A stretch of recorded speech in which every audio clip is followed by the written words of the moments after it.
Hi everybody, I'm Giulio Andrein. I come from Tuscany in Italy, and I'm a user experience designer and project manager at 7 in Pisa. I've been a product manager of Pundit web annotator for a couple of years now, more or less. And yeah, today I'm here to show you our product and talk a little bit about web annotation in general. I'd like to thank all the organizers and the sponsors of this event.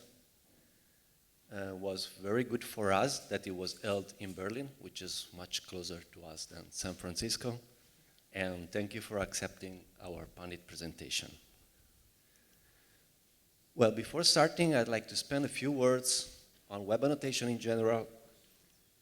I think we are at a point when web annotation could become a really disruptive technology right now. Or we could go on producing web annotation tools which seem designed to fail. The point, I think, is to understand what we have to do not to fail again, as many did before us, We have examples from the past of technologies, that were already available, but only at a certain point these were fully exploited and shared to a wider audience. Well, I feel that we are stuck in a similar situation with web annotation. It's a technology that could become a real standard in the life of people using web, but we're still missing the big step forward, okay? So the question is, what do we have to do to take that big step forward? Well, first of all, I think we must always have the user at the center of our vision. In fact, user-centered design and user experience design are focal points in the story, and we must be able to think for the users, understand their needs, and maybe try to understand the needs they're not even aware of. The second point, which is strictly connected to the first, is use cases. We must focus on use cases, discover new use cases, experiment with them, and try to introduce them into different contexts. We have the tools to do that. We have the annotators, and then we have to try to validate these use cases and learn from them and see how people is using web annotation in different fields and improve our assumptions and iterate again. And then, of course, last but not least, technology is also playing a really fundamental role. But still, I think we must always keep in mind the user, okay? Technology must be there to provide the user the best experience possible, and not something that is done for technology itself, okay? So again, keep the user at the center with user-centered design, experiment with use cases, and technology design with the user in mind. Let's move and talk a bit about Pundit. Pundit is a project started in 2011, and today we have two annotators. The first annotator is the Pundit annotator that allows users to highlight and comment web pages. It's a very simple tool. Then we have the Pundit Annotator Pro, which is a professional annotator that was designed in 2011 to allow scholars in digital humanities to create semantic annotations in web pages. This is our original product. Then we introduced the Pundit Dashboard. That's a web application where users can browse all their annotations, which are stored in notebooks, and they can search annotations and export annotations. And then, of course, behind the scenes, we have an annotation server that went through a complete refactoring a few months ago, following the draft of December 2014 of the Web Annotation Working Group. It's very important to notice that for us, the Pundit Annotator and Pundit Dashboard are actually like a minimum viable product, okay? It's a kind of experiment we decided to do in late 2015 to see if we could provide kind of more usable features to our existing users, and at the same time if we could expand the field of application of Pundit. But I don't want to go too much into the details of the features. It would take too much time. You can go on the website and have a look, or ask me later. I'll be around. This is a quick overview of some projects using Pundit. And I would like to have a real look at some use cases, some real applications, because I thought it could be more interesting, you know, if we're talking about web application, I said, okay, let's have a look at some real cases. And I prepared 3 use cases. The first one is the annual report, okay? Who is the persona? Who is the target user of the use case? Is an investor or an associate of a company or cooperative? A cooperative is a kind of company we have in Italy. And the need is that the company publishes a public annual report on the website every year. And investors and associates want to have the possibility to comment, discuss, and ask questions about the reported data. They want their opinion to be heard and possibly contribute to bring some improvements for the years to come.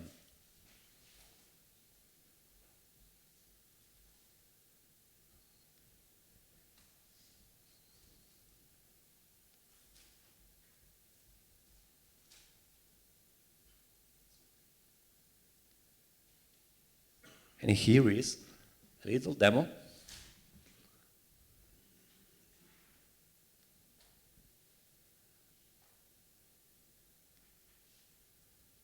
Okay, this is the balance part of the Volkswagen 2014 annual report. And what you see here is this is demo content I prepared with Pundit, is that users are coming in and studying all the details of the annual report, okay? And around these values that are highlighted, they can go there, you know, and leave a comment and even start a discussion about that, okay? So a user is coming in and saying, okay, this is an interesting data. Why is it like that? Can I have more details? And some other users are coming, giving their feedback, giving more questions or giving their answers, okay? This is actually a real use case we are implementing, not for Volkswagen, actually, but we're implementing for one of our clients in Italy that is called Unicop Tirreno, and it will be live in a couple of weeks. Then here we go with the second use case, which I called improving the quality of the digital archive. The persona is a user interested in the quality of data in a digital archive, okay? And the user is browsing the archive and might notice some inaccuracies in the data and might want to suggest some improvements, okay? This is a very common use case. And this is even more relevant if the user is really interested in the quality of data, like is a contributor of the digital archive, is working on the digital archive, or is the owner or the provider of the data in the digital archive. And, well, this is actually a real use case we are implementing for the project Europeana Sounds. And later on, Hugo is going to have a presentation about the Europeana Sounds project. And now I just want to show you a live demo also about this.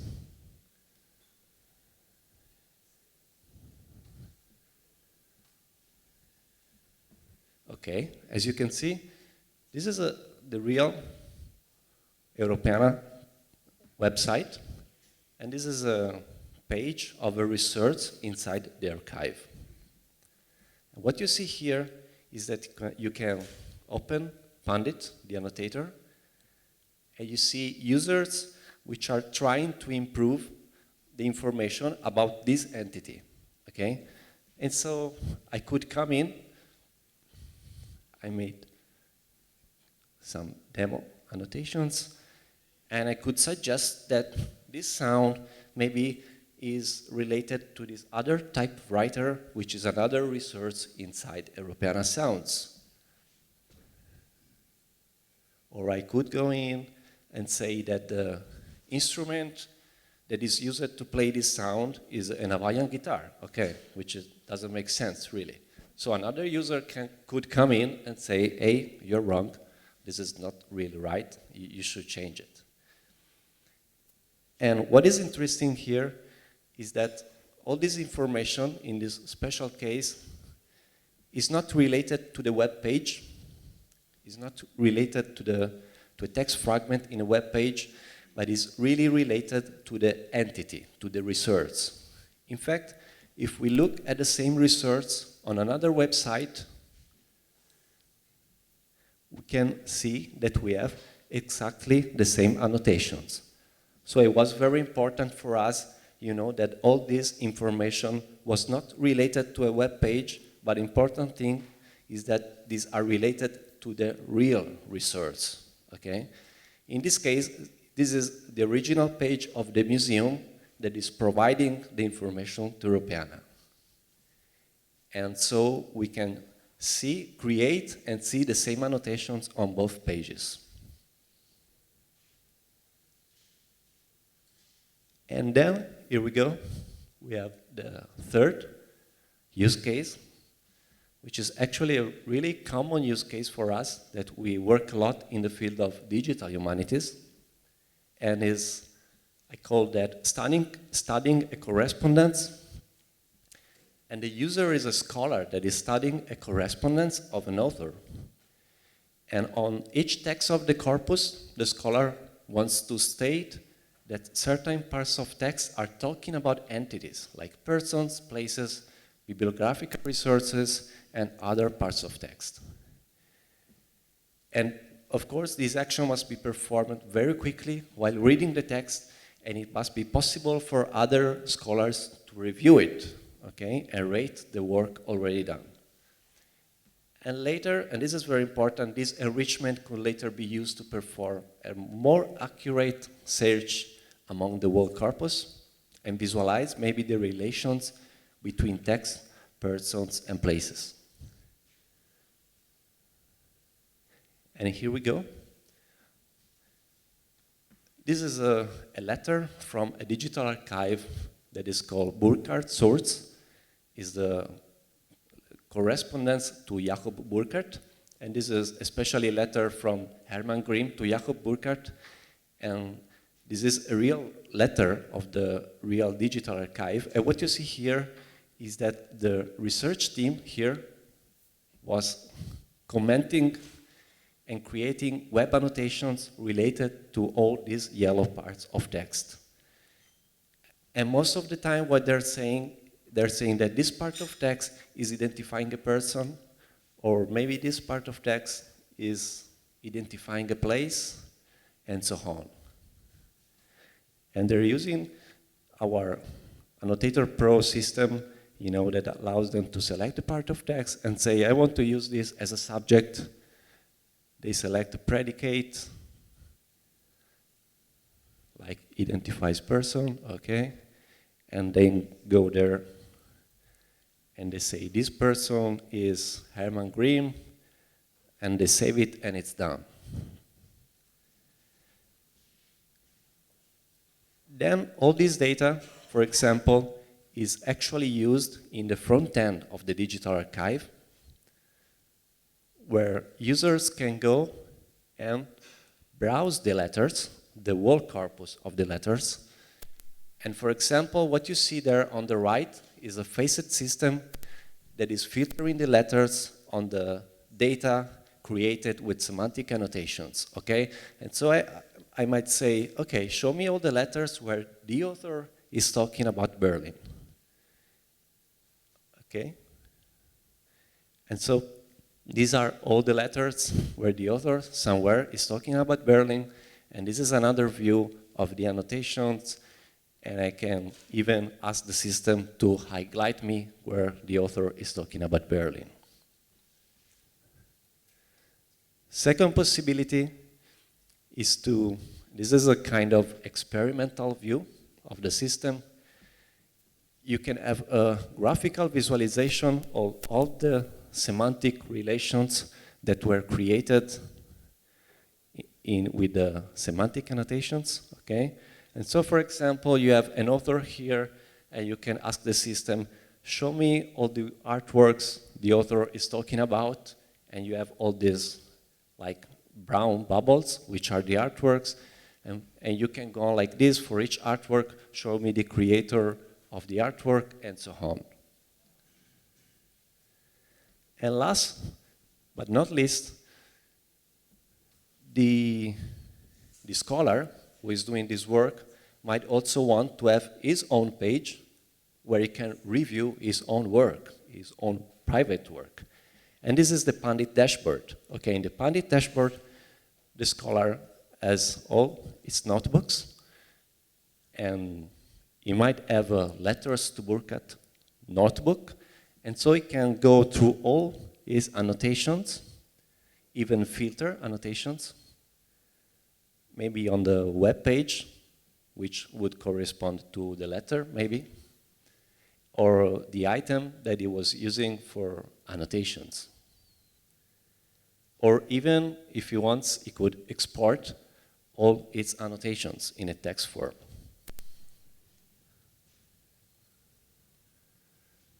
That's it. This is the last use case. I hope you enjoyed that. I'm here for your questions.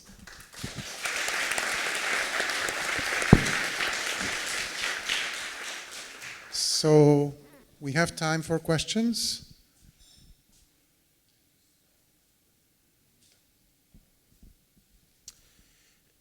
It was really neat, the semantic capture of subjects and tagging parts of speech and all this kind of stuff. Do you have any, so that was the first thing you built, right? Do you have any sense of the relative user sizes of the Pro tool versus the other one? Sorry? So how many folks are using the kind of the full-featured semantic version as opposed to the, I guess, the more lightweight general-purpose tool? Well, in this example, I was showing the Burkhardt source. I guess it's a team of like 4 or 5 person, maybe 6 or 7. And I don't have an idea of how many annotations they've been doing. But actually, for example, we also have letters where we have like 300 annotations in each letter. But at the moment, I don't have an idea of the overall amount. Then we have other projects still in digital humanities where the Annotator Pro with semantic annotation is used, and these are the numbers more or less. It's always, you know, team of scholars or of maximum 10 persons using the Annotator Pro, but I cannot give you more numbers about that. And then, of course, we have the Chrome extension of the Pundit Annotator Pro, you know, which you can install it on your browser. But at the moment, the mostly used Chrome extension is the Annotator, which is much more simple. Because actually, for general purpose user, semantic annotation is not a really, you know, easy concept.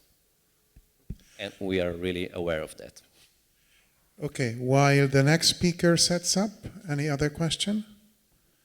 Go there.